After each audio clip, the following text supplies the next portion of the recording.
झालं ग बाई एकदाच लग्न त्या आनंदचं आणि राधिकाचं. तुम्हाला पण नाही बोलवलं ना, जाऊ द्या. पण आपण पण काय बॉलिवूड पासून हॉलिवूड पर्यंत मंत्रीपासून संत्रीपर्यंत सगळ्यांना बोलवलं, आपल्याला नाही बोलवलं.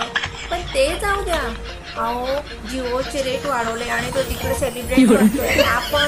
आपण किती वेळे, आपलेच पैसे जातात ते, आपलंच नेट जातं ते, आणि वरून आपण त्यांचे व्हिडिओ बघतोय इंस्टा फेसबुक यूट्यूब. तिकडं बघा, तिकडे ते लग्न सेलिब्रेट चाललेलं आहे. मी इतक्या लाखाची साडी घातली, मी इतक्या लाखाची ज्वेलरी घातली, मी आपण इतकी कॉस्टली साडी घातली.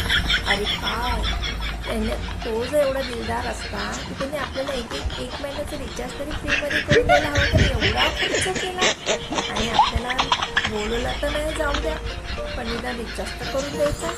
जो काय राग असतो तोही निघून गेला असता रेट वाढवलेला. हो की नाही? कमेंट्समध्ये नक्की सांगा, बरोबर की नाही?